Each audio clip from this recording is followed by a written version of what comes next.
And welcome back to Game 3 of our series of the week between the Charlotte Aviators and the Boston Forge. The Boston Forge dominated Game 1, but Charlotte threw them a great comeback in Game 2. The snitch catch and a goal to go up 2. Boston, though, eventually able to right the ship and come out with a 150 to 135 victory. One more game here to be played. We saw in our first series of the week that Washington was able to get one back. What does Charlotte need to do the same here in our second one? Keep doing what they were doing basically right up to the snitch grab. They have to just continue that through. They have to get another snitch grab, and they're going to have to keep pushing the issue. Charlotte, I would say, has been playing deeper this whole series as a whole, and I would expect that that's going to pay dividends in this third game. It is heating up just a little bit. The turf is finally starting to warm up, and so it's going to be on Charlotte to see what they can do to sort of push the pace against Boston. In a smart way, of course. I'm concerned how we're going to get memed for complaining about 75-degree weather. But, I agree. And I think what's interesting is I'm not sure Charlotte knows what their best lines are yet right now. And I think it's, we're seeing some of their younger players kind of step up. We were talking about Benadio having a really good game too. Manawar's been really electric when he's been on the field. And then some of their more veteran players like Logan Hartman have had really rough series so far. And, sometimes it's hard to make those rotation adjustments, but down the stretch in Game 2, when the game mattered most, Hartman was on the field and made some mistakes down the stretch. I think Boston is also doing a really great job of continuing to make Logan Hartman's life difficult. I think that was a key speaking point for them heading into this. We saw Chris Labuddy matched up with him, pushing him, shoving him all the way through. We saw, even when Finn McGargan was on him, making his life difficult. And so if Hartman can get around that and continue to take away become the effect that we've seen him be in the past, then that's a great sign for Charlotte. Yeah. So, as we start to wrap up this series of the week, first of all, I obviously want to shout out Nick for the hard work he's been doing. The productions have been great so far, and they're going to keep up that way, both up here in the north, where Nick will be traveling, and then also in the south, where Juan will be taking things over.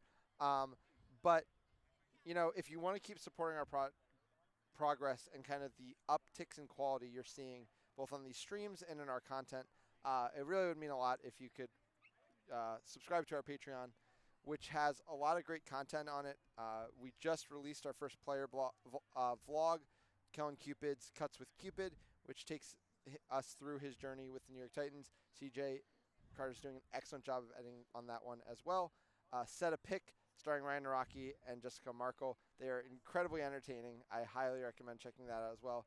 Nick's going to be doing the breakdown, where he really looks into, the big games and the strategies that define them. He did a great piece already on the mark defense played by New York in Game 1. Plus, our entire game catalog is all up and available. It's just a $10 donation to open yourself to all of that, or subscription, sorry. So definitely, please check that out. It'll do a lot for us to be able to continue to bring you these kind of streams. We will be back with a stream like this, as we mentioned, in the North Division. Over in Rochester, we'll be making the drive out. It's going to be a good one. Toronto versus Rochester with the eastern half of the North Division on the line. Nick, just a quick preview on that one. What do you think? We saw a lot of mark defense from Toronto, but they mixed in some zone. We talked about on some of our channels already how if Bassam Ashkar sees Mark, he should be having a field day. How do you think these two teams are going to end up playing out against each other? Yeah, I expect Rochester to come out firing. They are an energetic team. They gave every team a fight last year, and I would expect that to be the case this year. Toronto has the experience. I think probably has the overall beater advantage when all is said and done, but will have to work, I think, a lot harder than they did against Cleveland to continue to push that advantage. Yeah, I mean, the beating of that team was so impressive in that series against Cleveland, but they're going to need to wait to really, get a full-on challenge. Will Rochester bring that? It's going to be interesting to see. They do have some talented beaters, but, it might not be till North Division Championships, or it might not even be till MLQ Championships till we really get an answer to what these Toronto beaters are bringing. Because, these are Team Canada beaters, and they are immensely talented, and they really didn't look like they lost a step there after week 1. Yeah, I'm very interested. They also were one of the few teams we've seen play multiple different defenses, so I'm curious if they bring even a new one for Rochester We saw a 2-2 out of them, as well as the mark defense that they played so well. So I wouldn't shock me if they saw Cleveland playing the Three Trees Baylor hoop zone and thought, oh, we should add that maybe, or see what that happens. Again, we've talked about it on this stream here, but there's only one non-playing coach in all of MLQ. And so if you can continue to throw strange little looks at teams, you might be able to get advantageous situations out of them. And that game will be next week, 4 p.m. Eastern Time, right here on the MLQ Network here on YouTube. Nick, kind of bringing that back to this game, we have seen both Mark and a 2-2 zone out of Charlotte. What do you think was most effective for them, and kind of what do you hope to see more of coming into this game 3? Is Zach Doyle on the field? Let's say yes, because It's that's the gotta only way be that Mark. they're scoring in that. It's got to be Mark then. You cannot let him run free. Skur is going to find him, and you have to move. You have to move with these players. Zach Doyle is eating this 2-2 zone alive. This 2-2 zone is stagnant at the top here, which is great if the offense is happening through the front, kind of like what we're seeing with that Fenning, Greenhouse, Crawford line. But if Zach Doyle is on the field with Ian Skura cutting and moving, then this 2-2 is losing track of him, and that's a problem. Yeah, I would love to see, and this is kind of the hard thing to make these adjustments to, especially when you have a playing coach like Lee Hodge, in that, if you really pay attention, Boston's production is coming from very narrow places, and they could be playing a little bit more denial style against it. Like, let me give you an example. You come out in Mark against this Ian Skura and Zach Doyle line. Ian Skura moves to the wing and then flips the ball over to somebody else. You've been marking them with your keeper so that they can't be beat, obviously. They've been switching that keeper off, and then they get the ball back over to Ian Skura, and now he's working on a chaser. He can be tap beat. He can try to win. I'd be fine, leaving the keeper on him and daring anybody else to beat me. And if they start beating me, then you make adjustments. But, when the resources aren't necessarily coming evenly across all the personnel on the other team, you can use a little bit more resource denial in your defense. Yeah, we see it a lot of times in basketball when we have those ball-dominant guards. You'll see a lot of zones built out to just deny them from getting what we're looking. We're seeing it to an extent in the NBA Finals right now. It's not necessarily working with Steph Curry, but I'd like to see if they could pull it off with Ian Skura. I just knew you'd find a way to get the NBA back into this broadcast, Nick. I applaud you for your ability to Tough do so. loss last night, but the Celtics are going to come back stronger than ever. I'm sure of it. We have the starting lines, looks like, are coming out now. We're going to transition to a field cam fairly shortly. I think we're going to get more of the same from Boston at the start here. I would say no reason to mess with a good thing, but obviously there have been some rocky moments from Boston in the opening minutes of some games, so we'll see how long this first line lasts. No, we getting a switch up. Ian Skura is going to start the game. And Ryan Fenning. Yeah. Or maybe Ian's just out there to advise, because it looks like Fenning is also Fenning is putting green. on a green. Yeah. Yep. Okay. Harry Greenhouse back out. Looks like he's going to play after taking a shot in Game 2. Yes. So it was a tooth that got lodged. That's how we ended up with a stoppage. Everyone's doing okay, but we have a snitch down half a tooth, and Harry with a laceration that now looks bandaged over. Yeah. A player we haven't necessarily mentioned a lot who deserves all the praise is Leanne Dillman. Can you speak a bit to her contributions to this team so far in this series?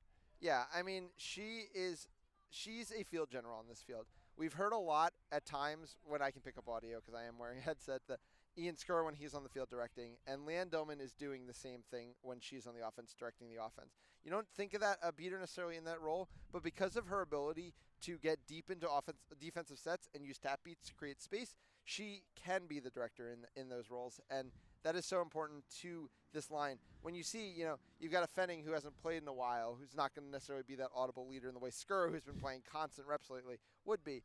And, some players who are coming back together for the first time.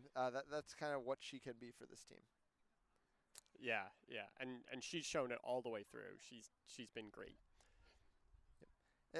I mean, we've talked a lot about Max Havlin and Lou Azun with good reason. Their shifts have been incredibly one-sided. I look forward to seeing the plus-minus of them on the pitch when the stats are taken after the series. But it's really been strong showings from so many of the team sets. I mean, what Serena Montero has been able to do while playing in a super, super high position has been very impressive. She hasn't lost bloodsher control. She's been able to press out that spot. Charlotte's not been able to cross half field. And, all the way down the depth chart, we've seen good things from the Boston beating. We just need to see a little bit more from the Quaffle game. Yeah, I'm curious to see if that's an adjustment they choose to make for this whole game, where they start to meet people higher up and sort of force Charlotte not to take that lane. Yeah. Charlotte's going into their cheers here, and we're going to get started in Game 3. Boston winning Game 1 in a one-sided affair. Boston having to come from behind in the end game from a 2-point deficit to eventually win by 2 on the back of strong play by Ian Skura and Zach Doyle. And now in Game 3, Charlotte looking to get a win on the board. Boston looking to take sole possession of first place in the East Division at 3-0. They would surpass New York, who is 2-1 after their series last week with the Admirals. Starting lineup now coming out for the Aviators. It's going to be Lee Hodge keeping Ryan Davis, Classic, and I think Monowar, though he did just run off the field in the Quaffle game. Bonadio is going to get the start, and I think Celine Richard is going to run on to be the other starting beater. Yep, it will be Monowar. I think he was just grabbing his glove.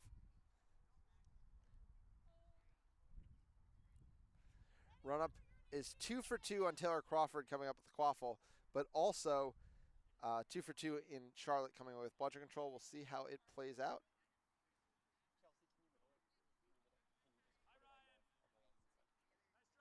Ryan Davis is all the way in a corner of the field. Not sure if they were hoping to run a play, but they also haven't won a race to the Quaffle yet, so we'll see how it plays out. It's going to be Monowar running for the first time against Crawford. As we mentioned, 2 for 2 so far on these run-ups for Crawford. And we're ready to get started. Chris Lecomte on the call as the head ref. A couple last check-ins here by the ARs for positioning.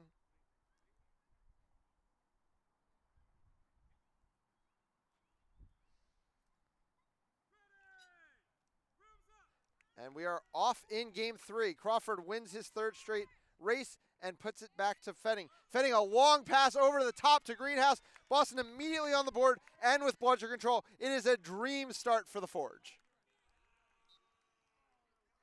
Great find there by Fenning. All around strong play. Bonadio is going to stay on the field this time alongside Richard. Just played the one possession last time before subbing out for Wang. Wang has had this beater pair's number, though, so it'll be interesting to see if he comes in at some point. Classic with the ball on the right wing. Over to Davis. Davis is high pressed by Greenhouse. Does get the ball off to Classic. Pass to nobody in particular. Crawford, no, never saw Richard. And I think that's might end up being a card here for Crawford. It's just going to be a warning.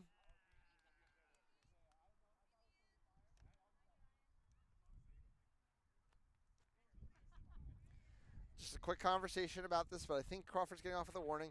Can Davis convert here, though? No bludgers in the play for Boston. Davis gets across, throws him up to Classic. A gust of wind comes at the exact wrong moment, puts the pass out of play, and I think Charlotte's going to have to slow it down. Ryan Davis now trying to hit the lane again. Misses the shot. Hodge needs to get there and doesn't, but I think we're waiting on a call.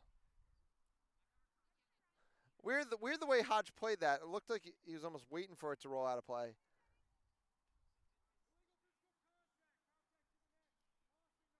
So Fenning is going to end up with a card here. And the ball's going to go back to Classic.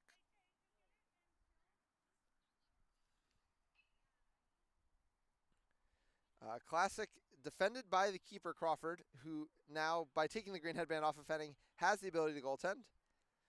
Classic could fake and go middle hoop, or he could just try to force it past Crawford. Crawford, not the tallest defender. And finally just wins the battle. Classic puts it through. We're all knotted up at 1. Crawford gets pressed high here, but to no problem.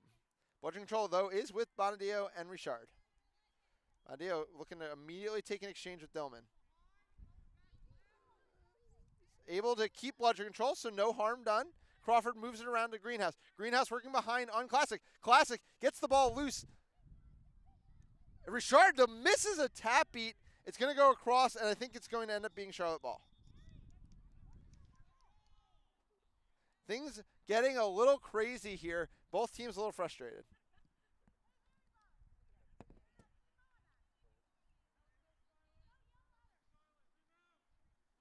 And we're about to get back underway. Nothing delegated out there other than quaffle control, which will be in the hand of Ryan Davis. Here we are tied up at 1.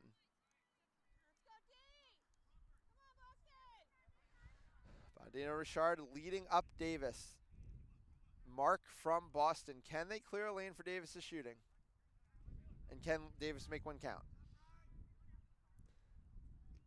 Exchange is one eventually. Oh, Bonadillo with a beautiful catch. It's going to keep budget control, and it's a no-budget situation. And Ryan Davis throws the ball to nowhere. These beaters are doing literally everything they possibly can for this team. It's been another incredible shift out of the pair of Bonadillo and Richard. It's going to not yet force the sub out of Boston. I would not be surprised if the plug is pulled soon. Bonadillo, another big beat there on Dillman. He's going to be able to press off of that. He gets Ian Skur into a corner, makes the beat. And that was a pretty late throw there from Skur, and it might go the other way. Hodge is looking to run, but there is a bludger back. And again, it's Bonadillo. Have a day.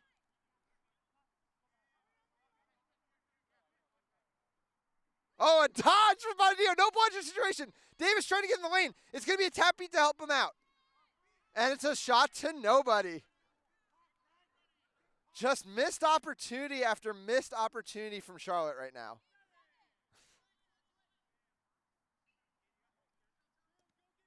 McGargan now in the game for Greenhouse, and Greg Bento in as well. So just a line shift overall for Boston.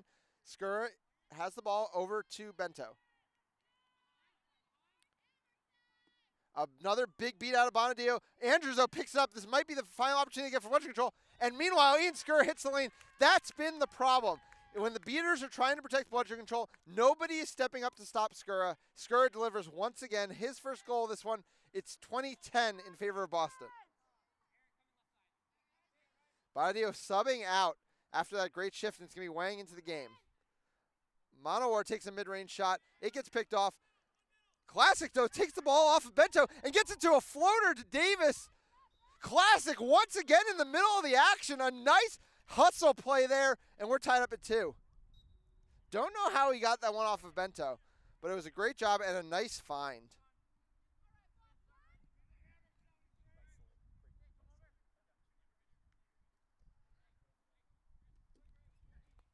Wang wins the exchange with McCready. Ken Sewin step high enough, though. It's going to be Bento moving it to Lawrence. Lawrence trying to go through everybody. High contact. Yeah, it's going to be a card. Classic. We've been loving his energy, but he knew what he did on that one. Went too high, caught Lawrence around the neck. He's headed to the box. And when all is said and done, I think it's going to be a pretty free goal here for Lawrence. But you got to love the hustle out of Classic. He's finally getting some big minutes in Game 3.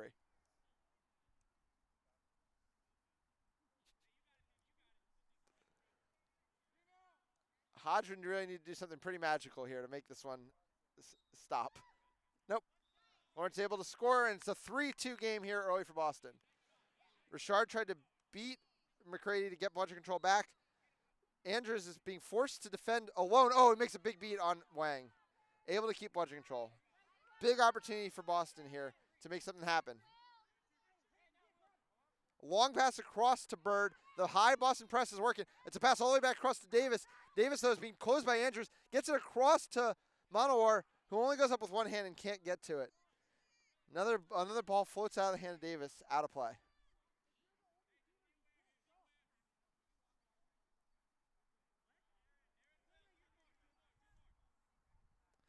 Wang with the ball without budget control. Like facing budget control of Andrews and McCready.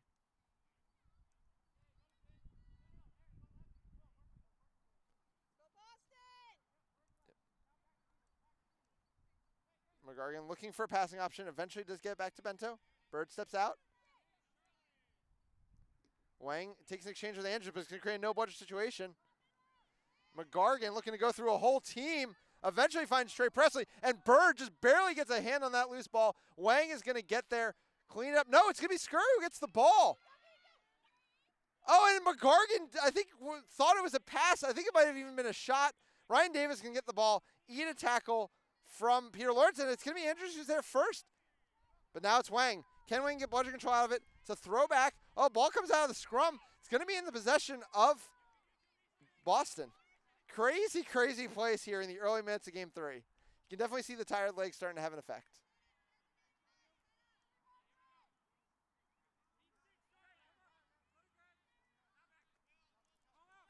Ball over to Bento. Up to McGargan. McGargan in the lane, loves to take these shots. Pulls it out, though, and gets it to Skura. Skura gets right around Presley, but that shot is not to be had. Bird knocks it down. Bento is able to keep possession. It's been quite the quaffle possession. Skura kind of working that wing roll. It's where he was finding more success in Game 2, but the switch to Mark has made it less effective. This is the situation I think Skura wants. He wants to be off ball with a quaffle player on him. Shot pass goes all the way up to Skura. Finally, the reset is used after all that time. Bludger control still with Boston. Skura in the lane. Perry Wang knocks down the shot with his bludger. And I think it's going to end up being a card.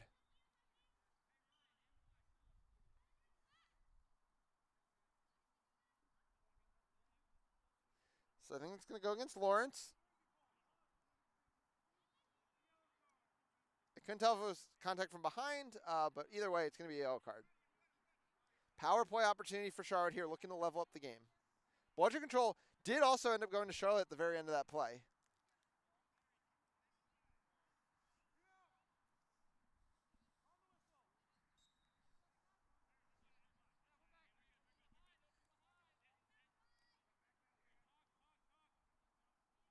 Presley bringing the ball up. Quincy Hildreth in the game for the first time. Not wearing green either for one of the first times. Joe Goldberg coming in for Wang.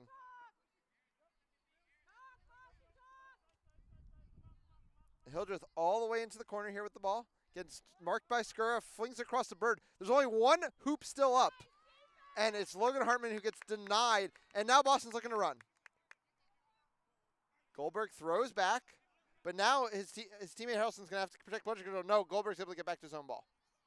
And McCready ends up eating a beat from Harrelson. Skura has to use the reset. Max Havlin now into the game, and I think Luluzu is going to soon follow.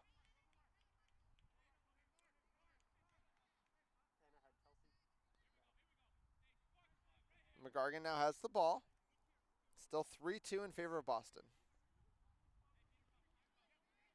Pass out to the wing. Skura going deep.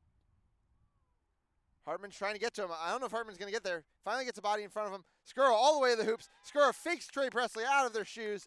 Puts it through. 4-2. Charlotte missed all those opportunities early, and now we're back into Boston's bread and butter. Max Havlin, Luluzu, Ian Skura, and I'm sure Zach Doyle soon to follow. Max Havlin back to pressing very high. Pass all the way down, though. The Bird might create some problems. Zoo has to close that gap. Sorry, it's Hildreth. Falls down, still marked by Skura. Pass long, and it's McGargan, who I think might have knocked that one out of bounds. It's not going to be called out of bounds. No, it finally will be.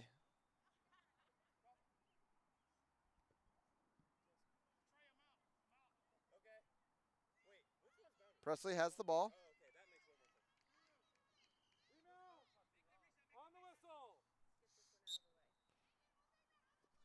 She's going to throw it back to Hartman.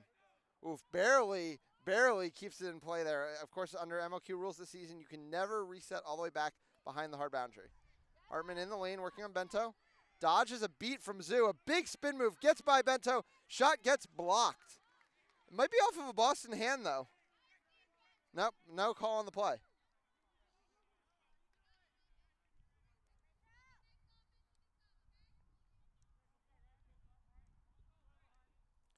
Hildreth up top, covered by Skura. Labuddy now in the game, has the ball. behind Zoo and Havlin. Big beats, clears the grain, but the mid-range shot is shut down by Presley. Very nice defense there from the App State grad.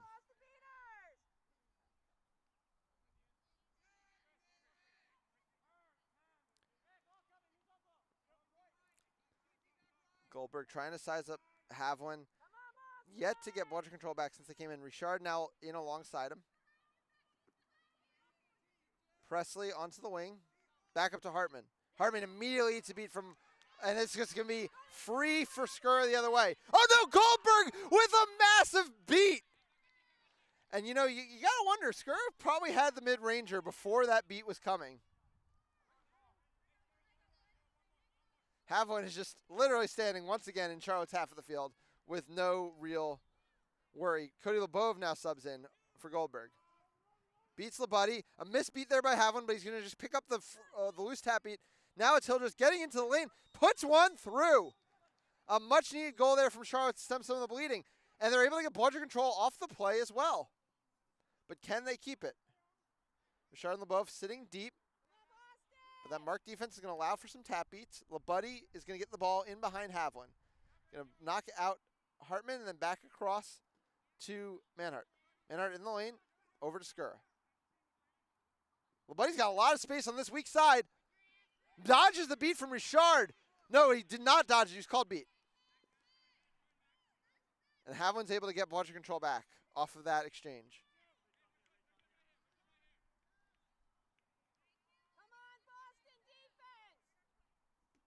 First time we're seeing Woodard in the quaffle game in a while.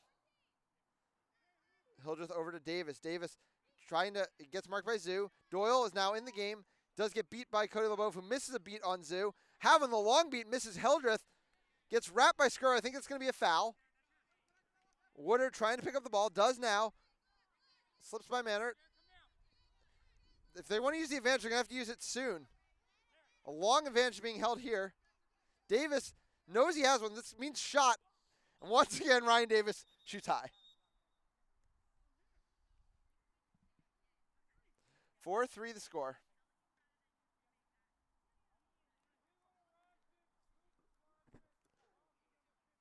So the card's not on the Ian Skura tackle that I thought it was. I think it was an illegal interaction. Sorry. Yep, it's instead going to be a hoops dislodgement on Crystal Buddy. Ball, I think, will go back to Hildreth.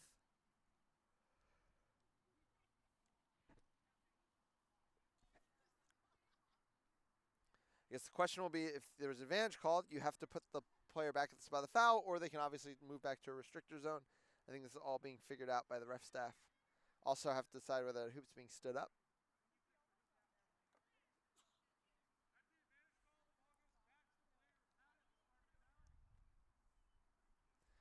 So the ball is going to go to Hildreth, who's conveniently situated right next to a hoop. He's going to put, no, he's going to,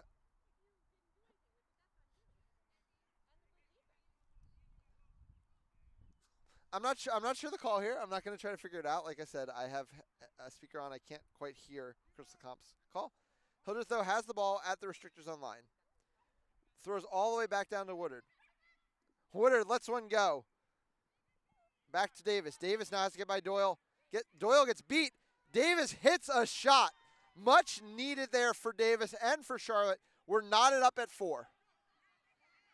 Fast break opportunity, though, the other way. Skura flying down the field. Richard behind the play with the only bludger. Finds Doyle. Who else? Woodard goes flying by. Doyle back up to Labuddy. It's Logan Hartman beat out by a deep-sitting Max Havlin, but Cody Lebov is able to pick one up. Skura, though, blocks it, and Zach Doyle goes aerial for the alley-oop. 5-4 Boston.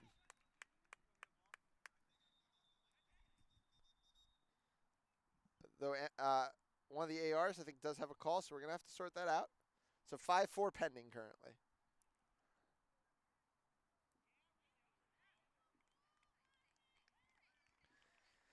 Thank you again for watching our series of the week here between the Boston Forge and the Charlotte Aviators. I'm Ethan Sturm, giving you the call. Nick Jablonski, both our man in the booth for stoppages and also our producer, working double time today. Call on the play is going to be illegal third bludger interaction. It's a double bludger turnover. So Charlotte will get bludger control, but it happened after the goal, so the goal still will stand. 5-4 lead here for Boston early.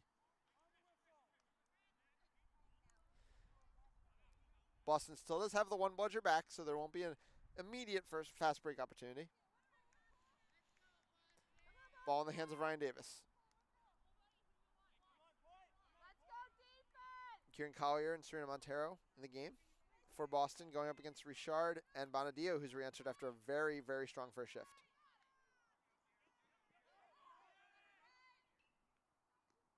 Hartman takes a short pass from Ryan Davis, tries to hit the lane, misses the shot. No, but it's Woodard who's able to get there. It's a knockdown shot by Fetting. There's only one hoop up left. Can Ryan Davis find it here? Celine Richard gets beat by Collier. It's going to be very hard to get a ball through that hoop at this point. It's a loose ball. Woodard, though, is able to get there. Again, only one hoop to get through. That's a jersey grab, and that's going to, well, two things are going to bail out Charlotte here. One, the jersey grab, and two, there are no hoops still standing on the side of Boston. So the stoppage will stand up every hoop, and lucky for Charlotte, Quincy Hildreth is standing right next to one to be a quick passing option here for Woodard.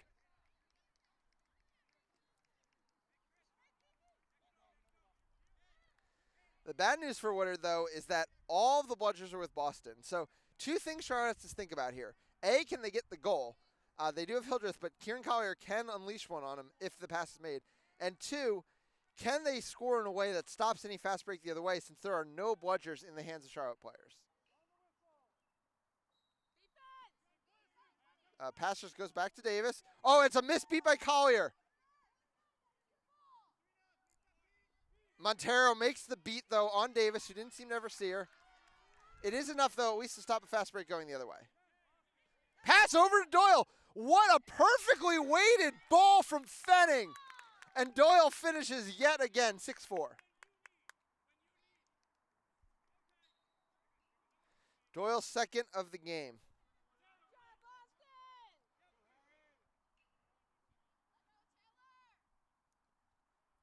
Davis with the ball. 6-4 currently the score.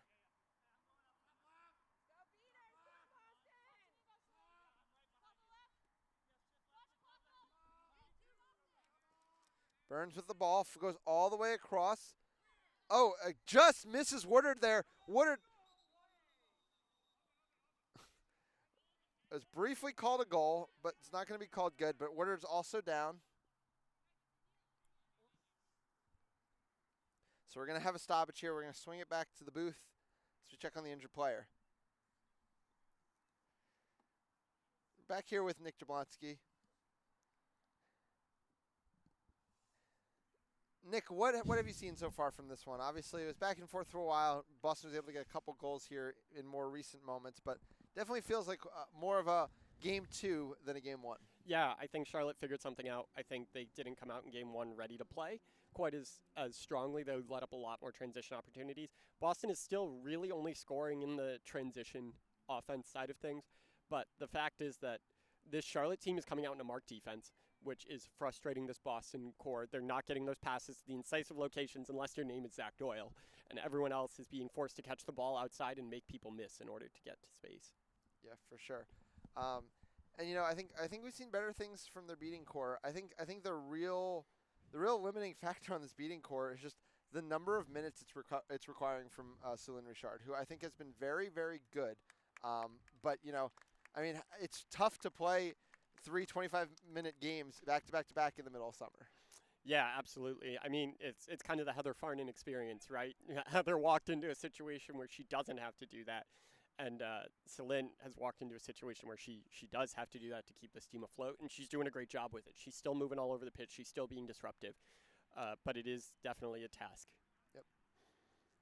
And, of course, she's been helped a lot by Bonadio, who has had a second straight very solid game to back up the one he had in game two. They're giving him a lot more minutes.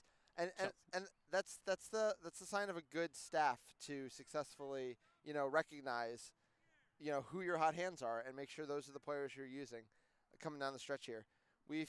We're about 15 minutes into this one.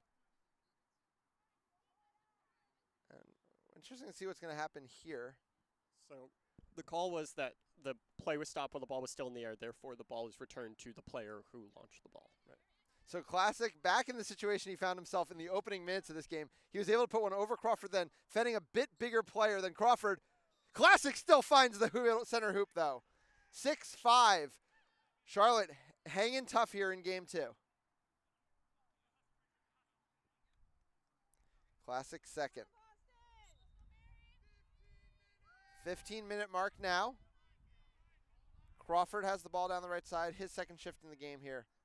Bludgeon control is in the hands of Bonadio and Richard. Greenhouse across to Crawford.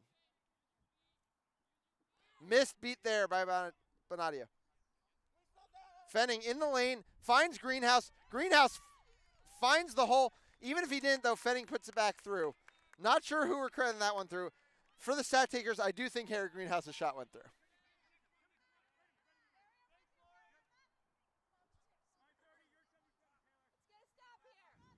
So bludgeon control did come through on that misbeat by Bonadio.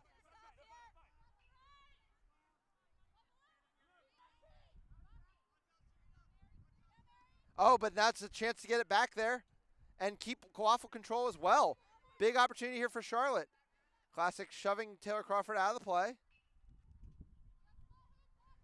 Davis being marked by Harry Greenhouse. Big tackle attempt here. Davis gets it all the way behind the hoops. And we're finally going to get that call. It is a no bludger situation as the play stands. I think Kieran Collier must have missed a beat there on Richard.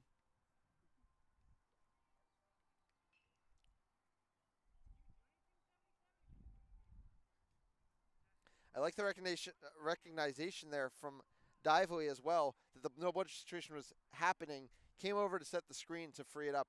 Things we love to see in no bludger situations.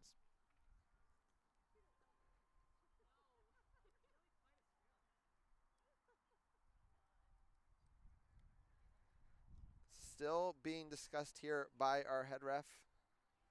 Call came from one of his ARs.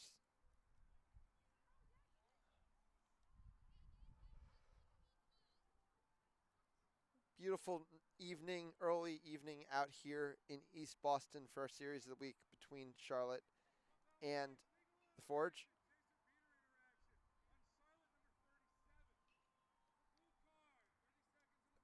So it's going to be a call against Madison Burns for illegal Quaffle beater interaction. There is a Quaffle turnover on the play.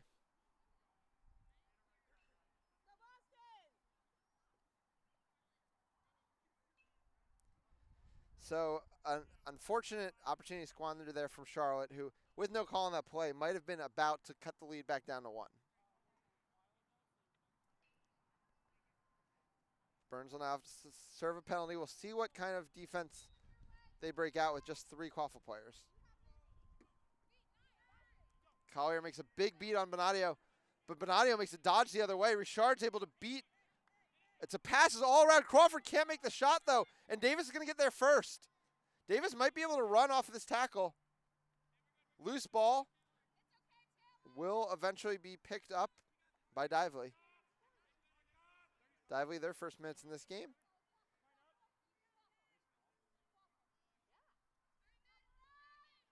Richard looking for a tap beat, but marked closely by Andrews. It's going to be a bit of a scrum here. Davis has the ball, rips one across, can't be handled cleanly by Dively. Greenhouse can't get either, though, and Burns, who's now back in the play, having killed her penalty, gets the ball. Big tackle by Ryan Fenning. Burns gets the ball out. It's with Davis.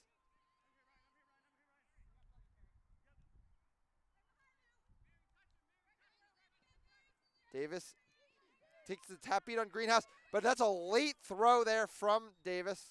I think they're going to get a penalty for it, or at least the ball is going to go back up to Crawford to give him that opportunity if he wants it.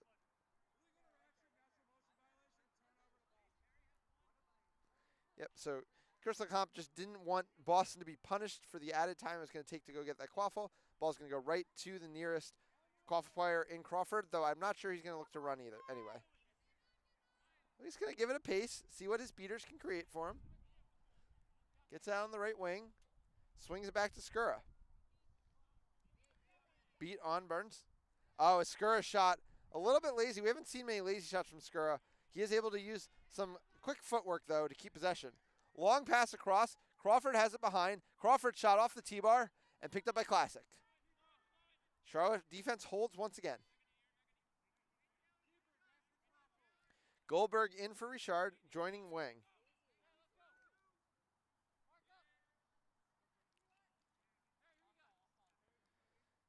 Presley coming back in for Davis. Last we'll likely see of Davis until they're seeking duties.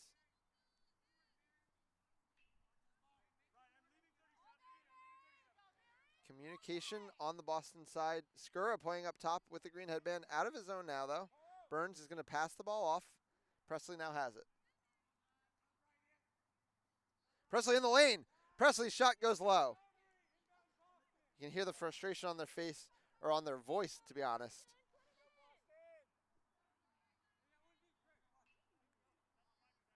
Skura now has it.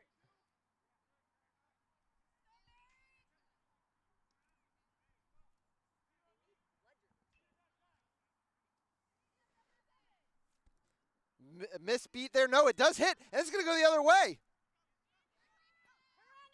All the way through, and Dively puts it in. It's a one-goal game.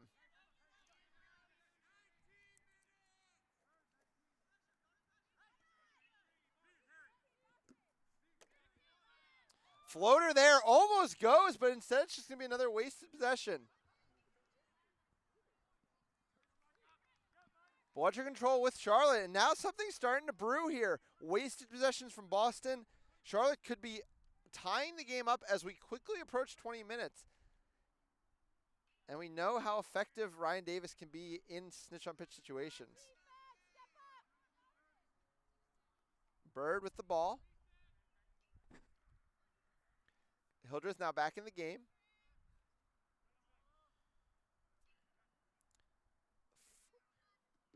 Bird trying to get by Greenhouse. A diving tackle there. Ball is loose, picked up by Skura. Considering a run, but it's not going to be there. We're going to get a stoppage. I think Bird just took a knock, and the head ref, Chris Comp, just want to make sure he was all right.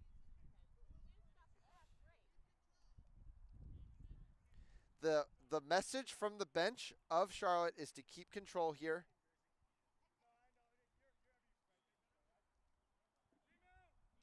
Bird's going to be replaced by Presley. And we'll continue play here. Yep, this is going to be the last possession. And like we said, Charlotte is going to be willing to, if they have to sacrifice a goal to keep Bludger control, it's what they want. They want to give Ryan Davis that first shot. Of course, I expect a lot of patience here out of Boston. And Joe Goldberg goes high out of the zone there. Skura in the lane. Skura makes the shot. So the call is beat before. So a big stop. Charlotte gets everything they want out of that possession and now have a chance to strike immediately. Nick, it's a one-goal game, and what Charlotte's going to get is they're going to get the no Bludger situation as these beaters leave the play, and they might be able to give Ryan Davis the first shot here. Yeah, and we saw that Ryan Davis can catch, obviously. Team USA seeker right now. They are going to get the first opportunity if Charlotte gets what they want here. It's interesting to see, though, they were so set on keeping control, and yet they continued to high press. That shows me that they have confidence, and they continue to play with confidence throughout this game. I will say, I think it was strategic. Goldberg only high pressed very, very, very far away with the ball. Luzu had one, but I mean, Zu's obviously not going to be able to successfully, tackle Goldberg in that situation. Nor do I think she wants to. So it was strategic, and that's what we've seen. We've seen Charlotte make adjustments and get more and more comfortable in each game. I feel like we've kind of seen the same Boston in all three games, but we've seen a developing Charlotte. Yeah, absolutely. They're definitely getting better. They're definitely building out more. I need to deal with something real quick, so hold us down, Ethan. Oh, we're good. We're in great shape. Excellent. Great job. Yeah, we're getting back to the field now. Yep. So starting seekers will be Greg Bento and Ryan Davis. And Joel Hauerwas will be our snitch for Game 3. Hauerwas, plenty of history with everyone on this field. He was a Charlotte Aviator player last year. He played in the Pandas system this season in USQ, so familiar with both sides of this field, and will be an important piece in this end game because we have a tight one here in Game 3.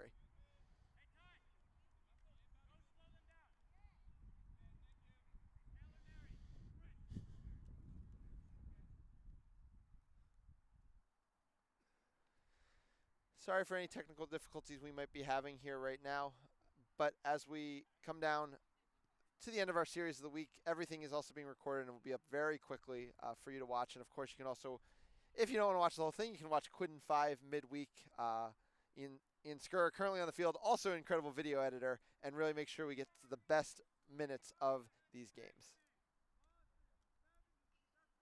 Some people can just do it all. About to get started here. 7-6 the score in favor of Boston, but everything currently with Charlotte. Bloodsher control and Quaffle. Trey Presley's going to be the one bringing it up. Late subs here from Boston.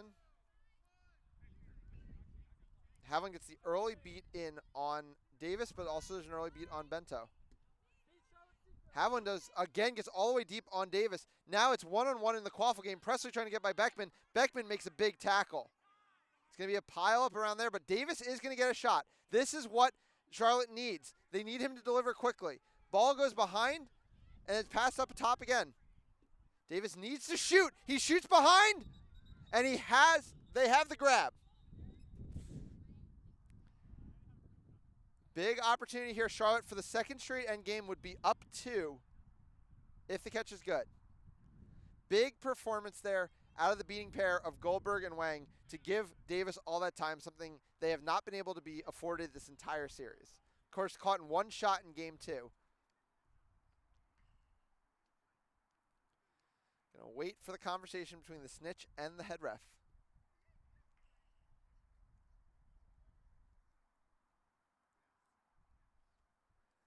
In the Quaffle game, the ball, I believe, was just turned over to Boston right at that moment. So a squandered opportunity for Charlotte in the half court against no bludgers. And that's something, that's the kind of thing that has to be straightforward. So Davis's catch is going to be called no good. Impeding the snitch, they accidentally stepped on Hauerwas's foot as they were going in for it, so Hauerwas couldn't step back. That necessitated a reset here. But like I was saying, bread and butter, you need to be able to score in those no bludgers. Stitch on pitch, it has to be an exchange of goals. It's something very easy to work on that they're definitely going to need to work on coming into practice here. They are able to score here, though. Presley puts it through. We're all knotted up at 7. Goldberg looking for a catch, can't get it. Wang beats Zhu, throws one back. All the bludgers out of the play. Ryan Davis is going to get a shot here with the game knotted up at 7. Can they deliver? They're around the back. It's going to be close.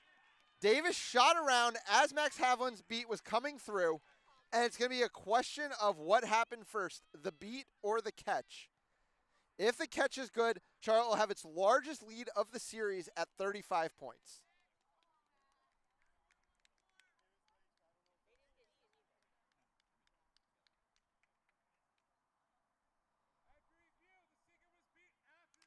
The catch is good, and Charlotte has once again the inside track to win Game 3. They need 3 goals. Boston needs 6 goals. But we saw it in Game 2. The wheels came off down the stretch after they got themselves in this situation. Can they cleanly put a game away?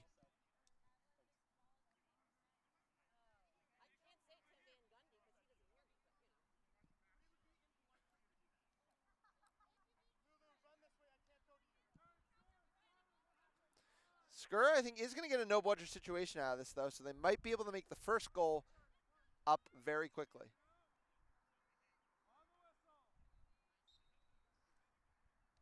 Lawrence with the ball, back to Skura.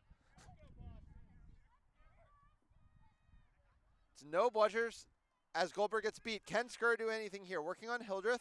Hildreth was out of his zone, so he gets beat. Skura hits the mid-range shot. Starting to look a lot like Game 2 here. And can Max Havlin and Lulu Zhu dominate the pitch once again as they did down the stretch?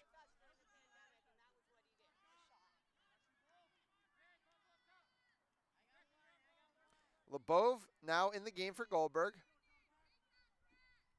Loses an exchange with Zhu. And Wang, Wang saves it.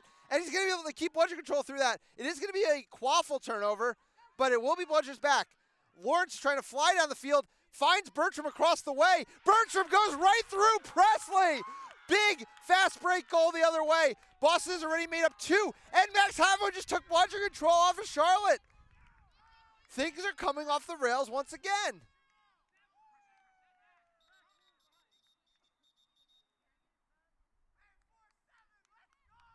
Waiting on a call here, though. Big play there from Morgan Bertram to go up over Trey Presley, player that has quite a bit of size on her, and put it away.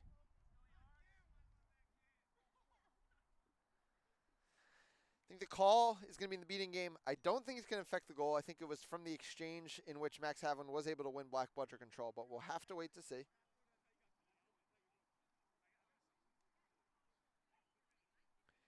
As it stands, it is currently 105-90 in favor of Charlotte. Charlotte still needing 3 goals. Boston still needing 4 goals. Game following the last game's script almost to a T.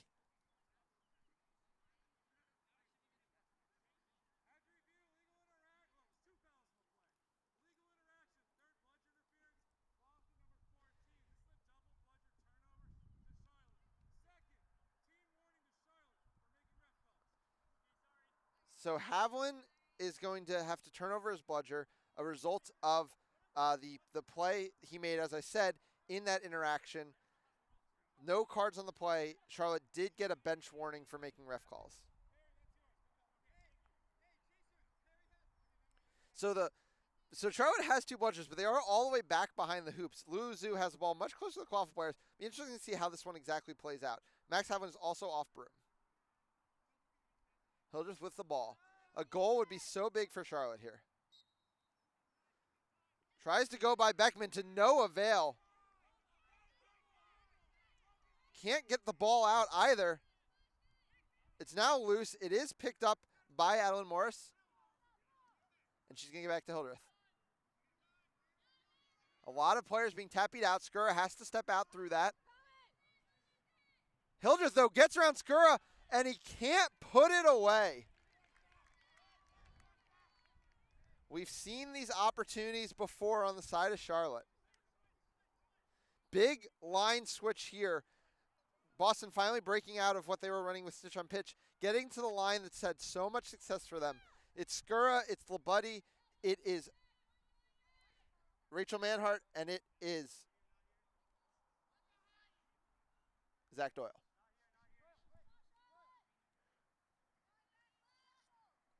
Doyle has the ball behind. Passes all the way back up to Skura. Bird's going to step out to him. Gets right by Bird, though. Oh, he can't make that one fall. Loose ball is fallen on by Morris.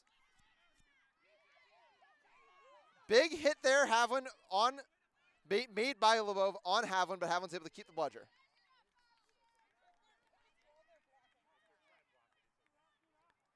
Havlin high up the field, but Richard makes a big block, but then Havlin makes a big dodge.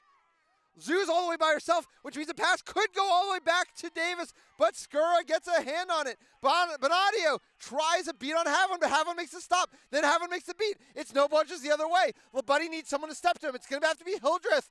Hildreth with the wrap. Pass over to Doyle. It's a little wide. Max Havlin, though, is still in the back of the play. Doyle trying to get to the lane. Hits the shot. We are knotted up. 105-100. Havlin is going to sub out, though. It's been a long shift. He's put a lot of energy in, and now it is going to be up to the starting beater pair of Steve Volitsky and Leanne Dillman to try to see this one home against the starting beater pair of Bonadio and Richard.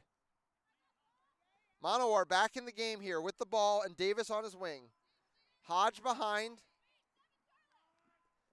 Long pass picked off by Skura. Too easy again for the Boston keeper. And now he's looking to run. Skura gets into the lane. Skura finds Doyle. Doyle with the cutting motion puts it away. Boston once again in the lead. They need 2 goals. Charlotte, as they have since the minute of the snitch grab, still needs 3.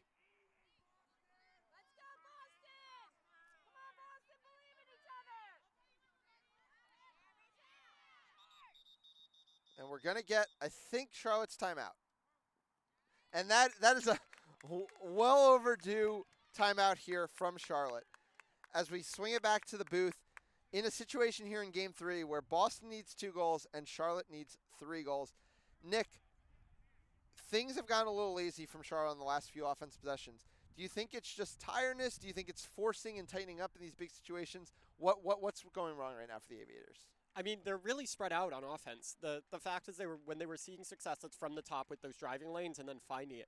It was usually a quick pass off after the aggressive Max Havlin beat, and right now they're trying to make long ball throws to the back that Ian Skura is just picking off left and right. Right, yeah. Skura has been everywhere. I mean, he's been the player that they've been relying on throughout the series. It'll be interesting to see if he takes this game all the way home in terms of playing minutes. Mm-hmm. Of course, Boston is going to have to keep up the momentum without kind of the play that they've gotten so far from Havlin and Zoo. I imagine they're not going to be in for at least a few more minutes. It's going to be up to their starting beater core. Bolitsky and Dillman have had some struggles. They have bludger control right now, though, and they definitely need to not give it back on this possession. Yeah, for sure. The Charlotte has been seeing success when they have bludger control and can make those tap beats to get in the lane. The real question is, will they have a good play out of this timeout to try to give their beaters a good chance to get some bludger control? Yeah, I'm curious to see Ryan Davis back in at Quaffle. Their mid-range shot hasn't necessarily been falling this whole day. I'm curious to see if they facilitate more. It's interesting, though. We talked about how Hartman has not been a big contributor for them so far today. They played down the stretch in Game 2. So far not in right now. It's Presley, Manowar, Hodge, and Davis in the game. A high press here from Dillman out of the exchange. And that's a pass to nobody. And that's going to be a turnover. And things go from bad to worse. And you see the frustration on Lee Hodge's face. It's just these little mental errors. It's these same players they've been relying on for so much. Ryan Davis, both for their offense and their snitch catching. Hodge has played huge minutes as well. A fast break going the other way. Oh, Monowar takes it off of Labuddy. Can't quite save the ball, but a great hustle play by Manowar there.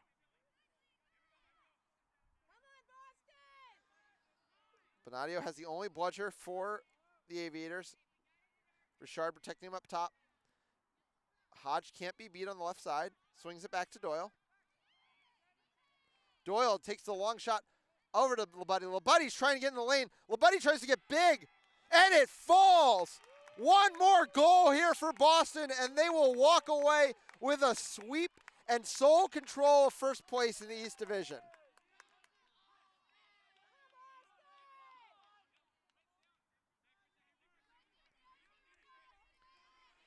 Still bludger control with Boston. That might be the first step that Charlotte needs to figure out. They have still not scored since their snitch grade made it 100-70. It's been a 5-0 Boston run since then. Again, high pressure from Dillman. It's Trey Presley's shot that hits the tee, and now it's a fast break the other way. Ian Skura looking to end it, gets it to Labuddy. Labuddy, a missed beat. He's being repped by Monowar. He forces through. Who else but Zach Doyle to potentially put this series away? Goal is good, and the Boston Forge finish off a sweep of the Charlotte Aviators. A 60-0 run off of the Ryan Davis snitch grab to come away with a 130-105 win and a 3-game sweep. What a series. Nick, we thought things might be a little one-sided after Game 1, but we really saw 2 hard fights from Charlotte there, and it was just a little bit too much for them down the stretch in both games. Yeah, the Boston really clamped down on defense, and that's something that they've been able to do in the set score era in period, right? Going back to 2019 in the championship match against Austin, after that snitch grab, they were able to stonewall Austin from getting to that final goal. And that's just a culture thing that they have carried through into this new coaching staff. Yeah, for sure. All A-plus marks for this coaching staff so far with a 3-0 performance. They've got a lot of work to do, though. In 2 weeks, we will be right back here for Boston versus Washington. It will not be our series of the week, but that is going to be a tall test for this young Boston Quaffle core against a very talented Washington Quaffle core. That's going to do it for us today here. I'm Ethan Sturm, Nick Jablonski doing the producing, and also sitting in the booth with me, which I much appreciate because my voice is getting quite tired at this point. Thank you, everybody, for watching. We hope you tune in to the rest of the San Antonio-New Orleans match, currently streaming on San Antonio's Facebook page.